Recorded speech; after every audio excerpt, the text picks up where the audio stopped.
अपनी इच्छाओं के कारण हम कभी उस ज्ञान को नहीं समझ पाते जिसके कारण हमारे भीतर समझ विकसित होती है। दुनिया के अधिकतर लोगों की वह समझ विकसित नहीं हो सकती।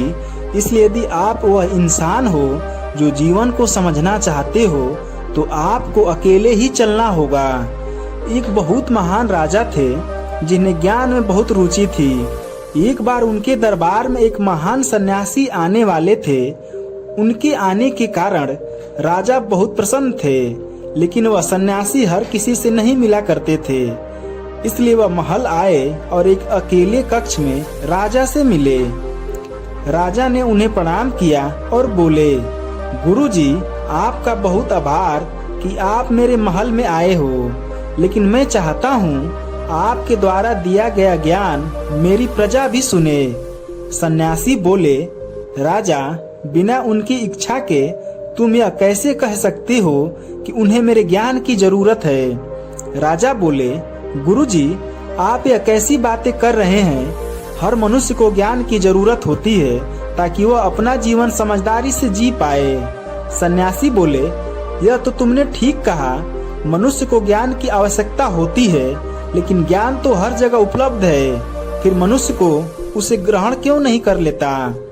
राजा बोले, गुरुजी, मुझे यकीन है कि मेरी प्रजा आपके ज्ञान को जरूर ग्रहण कर लेगी, इसलिए मेरी विनती है आप मेरी बात को स्वीकार कर लें। सन्यासी बोले, ठीक है, आप तो जानते ही हैं मेरा निवास स्थान इस महल से बहुत दूर एक ऊंची पहाड़ी पर है।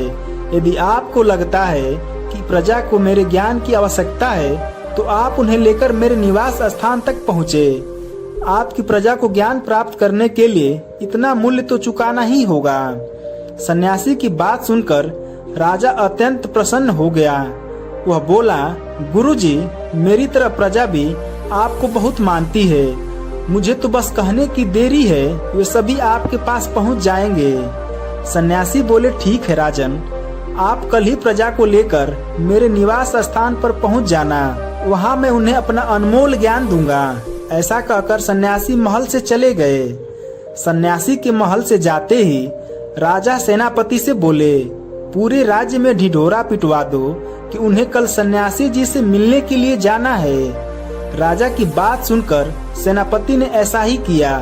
सन्यासी के दर्शन की बात सुनकर सभी लोग बड़े उत्सुक थे। वह किसी भी कीमत पर सन्यासी के दर्शन करना चाहते थे।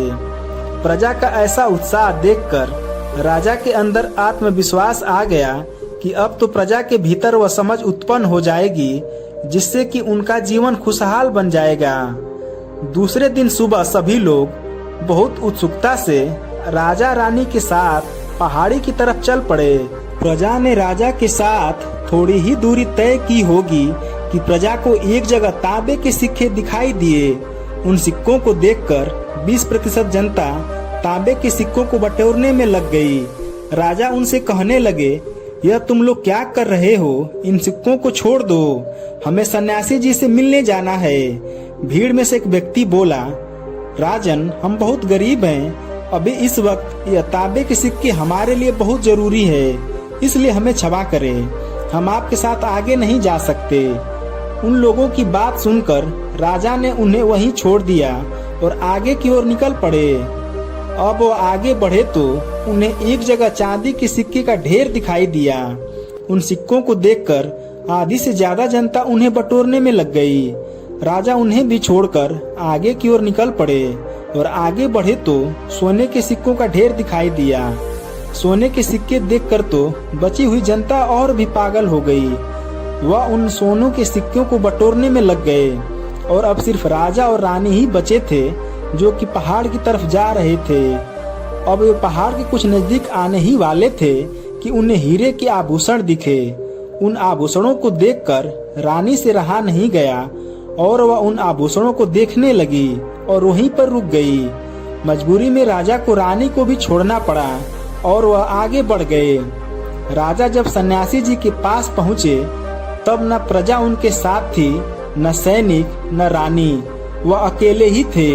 राजा को अकेला देखकर सन्यासी जी बोले, अरे राजन, आप अकेले आए हो, आपकी प्रजा कहाँ है? मैंने तो आपकी प्रजा को बैठने के लिए सभी इंतजाम करवा दिए थे, लेकिन आप तो अकेले ही आए हो। राजा बोला, गुरुजी, जब मैं निकला था तब मेरे साथ प्रजा थी, लेकिन आते आते मैं अकेला ही रह गया। सन्यासी बोले, राजन, शायद अब तुम मेरी बात को समझ चुके होगे कि ज्ञान मार्ग पर मनुष्य को अकेले ही चलना पड़ता है। यह इंसान के अंदर की आवाज होती है जो कि उसे इस रास्ते पर ले आती है, लेकिन संसार के लोग तो कमाना, भोग और धन के लोभी होते हैं। उनके लिए ज्ञान को ग्रहण करना अत्यंत मुश्किल है। सन्यासी फिर बोले, राजा, किसी बात को सुन लेना और समझ लेना एक बात होती है और उसे अपने जीवन में उतारना बिल्कुल अलग बात होती है। इसलिए यदि आपकी स्वयं की इच्छा है तो आपको अकेले ही चलना होगा। भीड़ कभी भी एक साथ ज्ञान नहीं प्राप्त कर सकती। राजा ने सन्यासी के आगे हाथ जोड़ लिए और वो बोले, गुरुजी, अब मुझे समझ आ रहा है कि बैठने की व्यवस्था के साथ साथ आपने तांबे, चांदी, सोने और हीरे के जगह जगह व्यवस्था की थी, ताकि आप मुझे समझा सके कि जो मनुष्य धन को देखकर रुक जाता है वह फिर कभी ज्ञान की तरफ नहीं आ सकता। राजा ने सन्यासी का आभार व्यक्त किया और वह फिर अपने महल लौट गया। इस कहानी से हमें यह शिक्षा मिलती है कि ज्ञान उसी को प्राप्त होता है जो अपनी कोई कीमती चीज छोड़ने को तैयार हो। इसलिए आपको जीवन में जो भी समझ आ जाए इस पर आप चलते जाएं और किसी की प्रतीक्षा ना करें, क्योंकि हो सकता है प्रतीक्षा करने से आप भी वहीं रुक जाएं। इसलिए जीवन में जो भी आपको बेहतर, सुंदर और अच्छा दिखाई देता है उसके लिए हमें अकेले ही चलना होगा। तो दोस्तों, आपको यह शिक्षाप्रद कहानी कैसी लगी कमेंट करके बताइएगा। साथ ही वीडियो को लाइक करके चैनल को सब्सक्राइब कर दीजिएगा। धन्यवाद।